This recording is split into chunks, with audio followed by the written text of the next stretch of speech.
Bueno, vamos a empezar a hacer los problemitas de plano inclinado. ¿Vale? Hoy es 1 de junio del 2020. Vamos a hacer el ejercicio 42 de la página 294. Ahora vais a ver cómo se hace un problema de planos inclinados, aunque ya os hice uno, ¿vale? Sobre todo para con el fin de que vosotros lo hicieseis de la misma forma y no copiándolo en el solucionario, como he visto que lo han copiado algunos alumnos y alumnas, ¿vale? Porque así no se va a aprender nunca vais a aprender a hacer un ejercicio, pero lo entiendo. Entonces, a ver si ahora sí ya que ya está, pues os habéis quitado un poco la presión de encima de las notas, seguís estos vídeos, los veis y luego vais haciendo vosotros los problemas. De antemano ya os digo que un problema de plano inclinado no lo vais a resolver si no ponéis el dibujo. Yo no sé si es que en el solucionario no viene el dibujo o lo que sea, pero esta mañana he visto yo cómo estaba hecho en el solucionario y yo no hago los problemas así. De hecho, yo el problema que os puse para hacer, o sea, el problema que puse yo hecho, el que hice en el vídeo, no lo hice así. Entonces, claro, me he dado cuenta de que hay gente que lo que ha hecho ha sido copiarse descaradamente del solucionario. Bien, vamos a hacer primero el dibujo. Primero lo leemos, por supuesto. Dice, calcula la aceleración que adquiere un cuerpo al dejarlo en lo alto de un plano inclinado de 37 grados. Es decir, el ángulo es 37 grados, ¿ok? ¿Vale?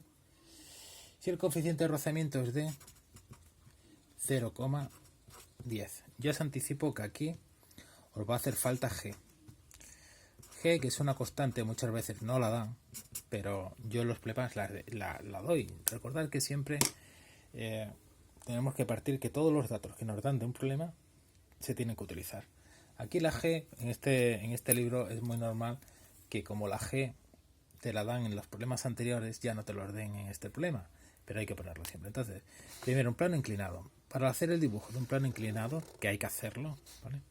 Pues es necesario hacer un dibujo, que este dibujo ni sea muy grande ni muy pequeño, pero más vale hacerlo grande que pequeño. Entonces, yo siempre dibujo una caja, ¿vale? Esa caja baja por ese plano inclinado que tiene un ángulo de 37 grados, que es el ángulo que forma con la normal.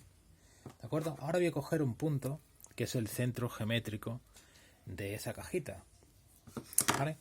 Como voy a suponer que esa cajita es homogénea, es decir, está hecha del mismo material en todos sus lados, pues el centro geométrico, es decir, su centro va a coincidir con el centro de masas. Recordar que el centro de masa es el punto donde está aplicado el peso del cuerpo. Y ese peso siempre es una fuerza, ¿vale? La fuerza con la que la Tierra atrae a los cuerpos. Después, en el tema siguiente, el 12, veremos de dónde sale esa fórmula de peso igual a m por g, ¿vale?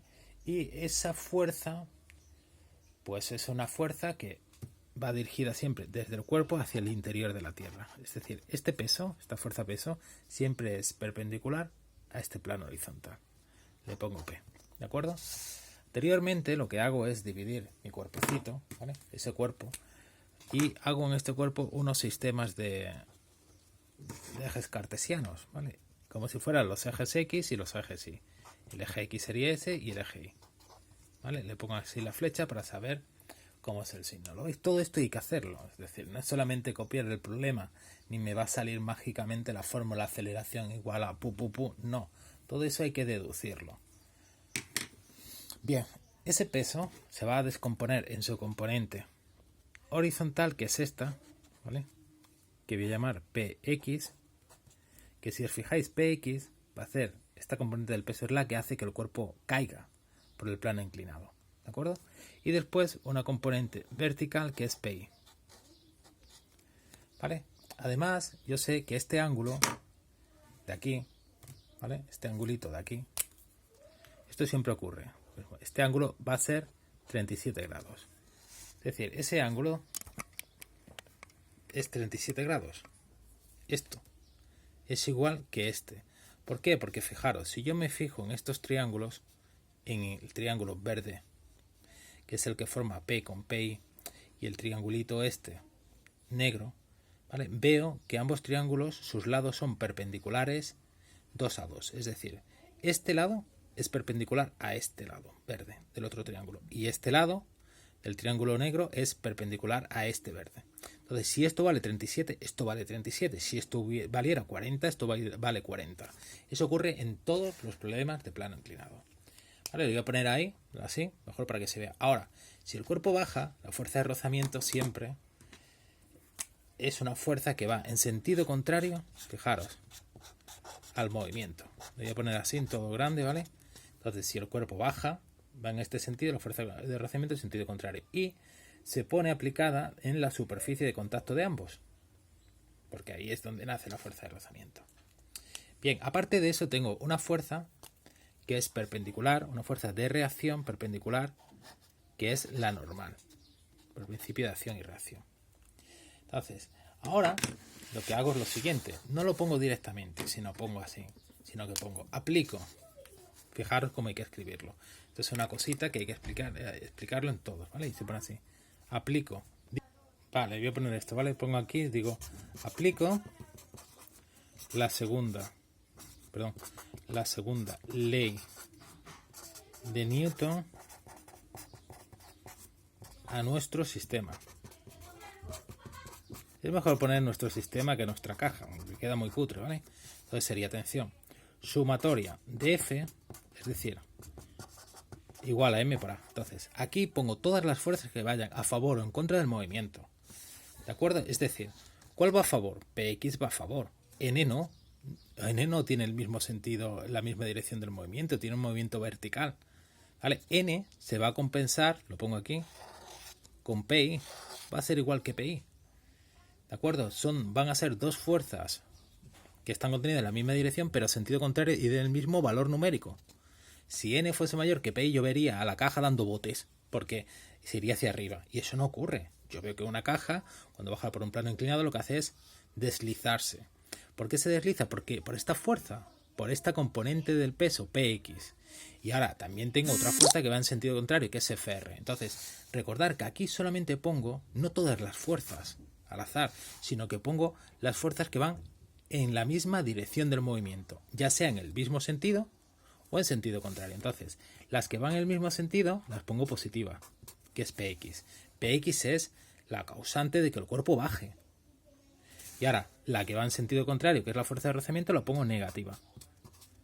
Y ahora pienso, ¿hay alguna otra fuerza que vaya en la misma dirección del movimiento? No, es Px y Fr. ¿De acuerdo? Y eso es igual a M por A. ¿Mi incógnita cuál es? Mi incógnita es A. ¿De acuerdo? Pues el problema simplemente es despejar esa A, conociendo Px y Fr. Vale, ¿cómo conozco Px? También tenéis que daros cuenta una cosa muy importante en el problema, y es que no te da la masa. Si no te da la masa del problema, de esta caja o del cuerpo, es porque la masa, que va a aparecer aquí, se va a simplificar. No es que se hayan olvidado de darte la masa, no, es que la masa no va a hacer falta. ¿Por qué? Porque se simplifica.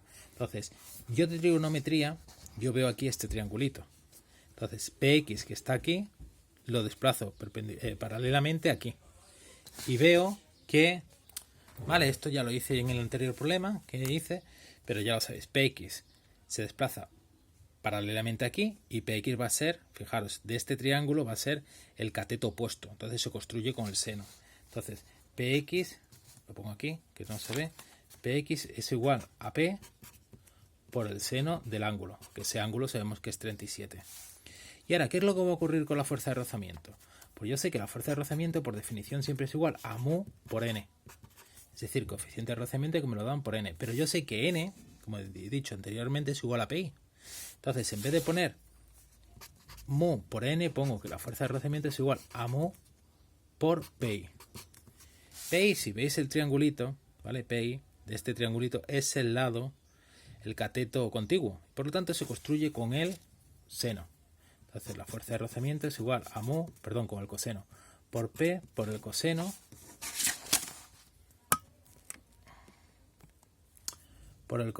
de alfa. ¿De acuerdo? Todo esto, este valor, ¿vale? De Px y este valor de la fuerza de rozamiento me lo llevo aquí, respectivamente. Y sustituyo, ¿de acuerdo? Y entonces sería, ¿cuánto vale Px? Pues Px es P por el seno de alfa, menos, ¿cuánto vale la fuerza de rozamiento? Mu por P pero Pi es P por el coseno de alfa, igual a la masa por la aceleración. Y voy desarrollando la fórmula. ¿Cuánto es el peso? Pues el peso, que es un vector porque es una fuerza, es igual a la masa por la gravedad. Pues en vez de poner el peso, ¿veis? Pues pongo su valor, m por g. Y ahora sigo por el seno de alfa menos mu por m por g por el coseno de alfa igual a m por a. Y ahora fijaros, va a ocurrir que la masa en los tres términos que tengo, la masa está en los tres términos que tengo, es decir, aquí en este término, en este término y en este término, por lo tanto se puede tachar y se me va. Por eso os decía anteriormente que no es necesario que me dé la masa. Entonces quedaría que g por el seno de alfa menos mu por g por el coseno de alfa es igual a la aceleración. Y esta sería el formulón, ¿vale?, que me da el valor de la aceleración. Y como veis, el valor de la aceleración va a depender del ángulo, es decir, de cómo de inclinado esté ese plano, ¿vale? Va a depender de g y del coeficiente de rozamiento. Este valor va a ser un valor negativo y este va a ser positivo. Este valor va a ser más grande que este. ¿De acuerdo? Entonces, fijaros en una cosa, y es que si el coeficiente de rozamiento va a ser mayor, ¿vale? En vez de ser, por ejemplo, 0,1, es aquí, por ejemplo, 0,9, ¿vale? Va a ocurrir que este término negativo va a ser mayor en valor absoluto. Y por lo tanto se va a restar a este. Y por lo tanto la aceleración va a ser más pequeña. Es decir, que mientras mayor sea el coeficiente de rozamiento, la aceleración va a ser menor. Es lógico. Es decir, mientras más rozamiento, el cuerpo sí se moverá, pero se moverá, ¿de acuerdo?, con menos aceleración. Es decir, tendrá menos velocidad. Sustituyendo valores, pues tengo que la aceleración es igual a 9,8 por el seno del ángulo, que es 37, menos 0,1 por 9,8 por el coseno de 37 grados, ¿vale? Y esto sale, lo pongo ya porque lo tengo hecho por ahí, es 9,8 por 0,6 menos 0,1 por 9,8, ya dándole valores a los senos y los cosenos. Y me queda que la aceleración es igual a 5,88 menos, esto sale, la multiplicación de estas tres dígitos sale 0,77. Y por lo tanto me queda que la aceleración es igual a 5,1 metros por segundo al cuadrado. Problema hecho. Ahora quiero que vosotros veáis o comparéis el problema, cómo lo he hecho yo ahora y cómo me lo habéis presentado alguno, ¿vale? ¿De acuerdo? Esto no es tampoco para echaros la bulla ni nada, simplemente yo lo que quiero es que hagáis los problemas en condiciones. Que siempre expliquéis, ¿vale? Os lo pongo aquí, siempre expliquéis cómo vais la fórmula que vais a aplicar. Que esto siempre, chicos, esto siempre hay que ponerlo. Aplico la segunda ley de Newton a nuestro sistema. Sumatoria de la fuerza igual a m por a. ¿Vale? Y ahora ya desarrollo yo lo que hubiera aquí. ¿Vale? Lo que hay aquí, recordar, aquí no pongo todas las fuerzas. Aquí toda la fuerza la pone quien no se va a hacer el problema. Aquí pongo las fuerzas que van en la misma dirección del movimiento, ya sea en el mismo sentido, Px, que como he dicho otra vez es la responsable de que baje, o la fuerza de rozamiento que va en sentido contrario. Y por eso la pongo negativa. Y desarrollo todo esto. ¿Ok? Vale, pues voy a hacer el otro ya en otro vídeo.